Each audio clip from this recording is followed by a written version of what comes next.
Good day everyone, we are here to present our thesis study entitled as the development of integrated sensor system for intelligent transportation system. Okay, without further ado, let's begin.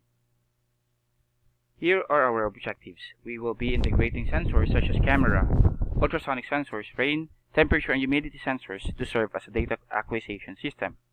We are to make a standalone integrated sensor system using solar energy and solar panel for system sustainability.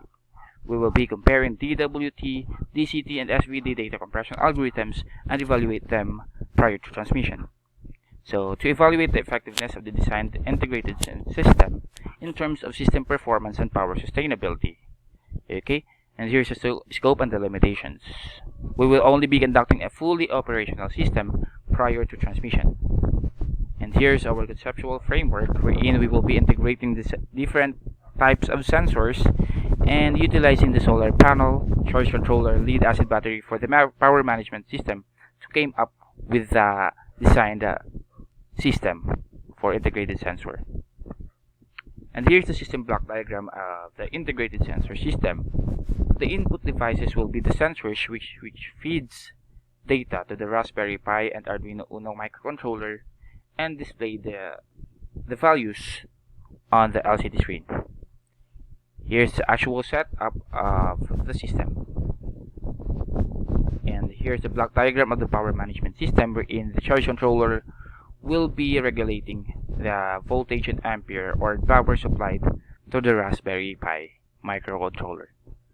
Okay, to come up or to calculate for the power consumption of the system, we summed up all the individual power consumption of the different sensors and microcontrollers. And the depth of discharge for a lead acid battery is 50%. Okay, and the battery is assumed to be fully charged within the 5-hour peak sun hours in the country, which is around 10 a.m. to 3 p.m. or 2 p.m. And here's the power specifications. Solar panel will be at least 46 watts, charge controller needed at least 3.833 amperes, and the battery capacity of at least 12 volts, 18.758 amp hour. Okay, and here's the results of discussion. We were able to test the reliability of the ultrasonic and rain sensors in measuring the height of the water, or in actual setup, the flood level. Okay, so when the rain sensor doesn't detect any water or fluid, the ultrasonic sensor will be in idle mode, as well as the temperature and humidity readings were compared to the actual values read by the digital clock we used with the temperature and humidity sensors in it. Okay, here's the sample of the camera taken by the system.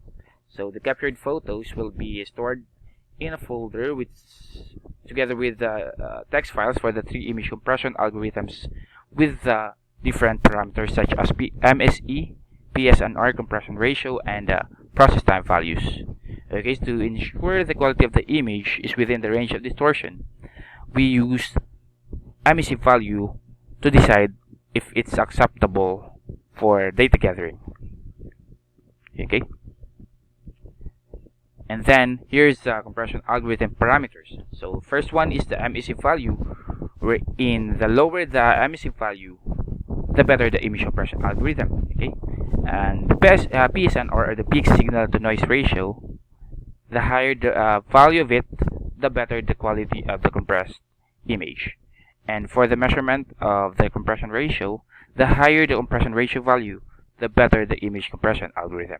Okay, and for the process time value, the lower the value of it, the faster the data compression, hence the better the algorithm. Okay, for the power management and efficiency, we measured the total power of about 4.5366 watts, and the depth of discharge is calculated as well. And using only battery as a supply, the system can run for at least 24 hours. Okay, and for us to compute or determine the battery efficiency the system was run for 3 days continuously.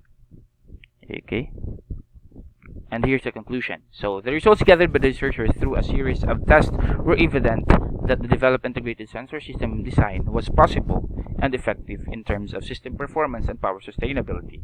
So we were able to integrate different types of sensors that serves as a data acquisition system, we were able to capture images using the camera. And the DCT and DWT showed the best results in image compression, wherein the DCT produced the highest PSNR and lowest process time values. DWT produced the lowest MEC value as well as the highest compression ratio.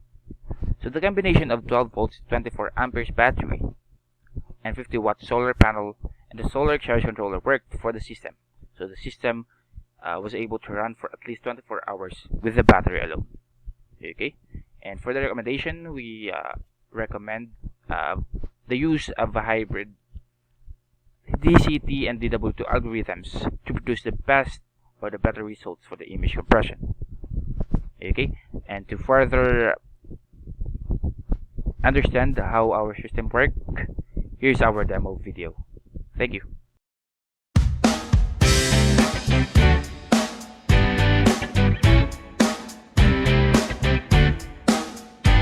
Setting up the whole system wherein the sensors are connected to the Raspberry Pi microcontroller and Arduino powered by the 5 volts DC output of the solar charge controller, which is directly connected to the lead acid battery and the solar panel.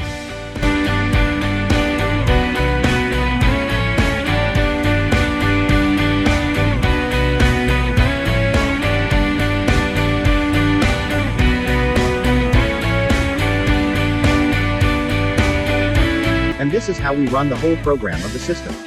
It continues to run without human intervention as long as the charge controller supplies power to the Raspberry Pi.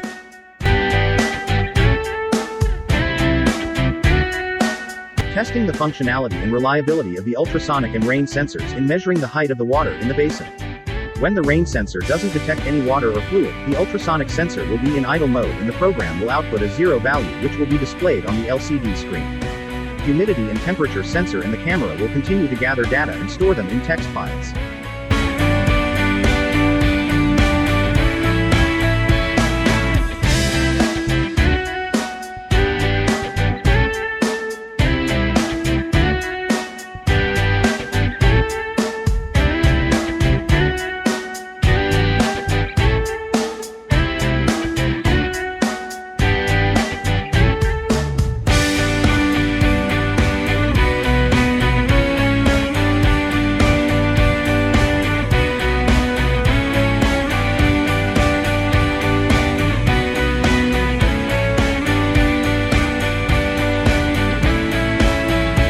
The gathered data such as the water level, temperature and humidity with timestamps are stored in a CSV file.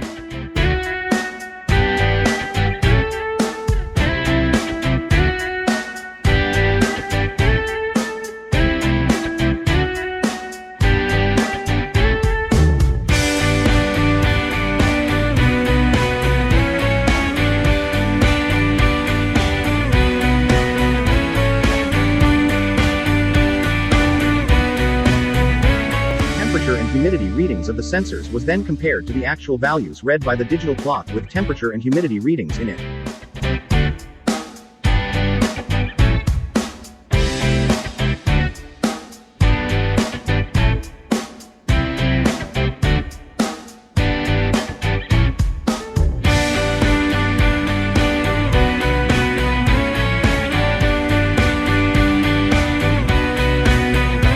The captured photos will then be saved in another folder which contains the picture itself and the text files for the 3 image compression algorithms, mainly the DCT, DWT and SVD.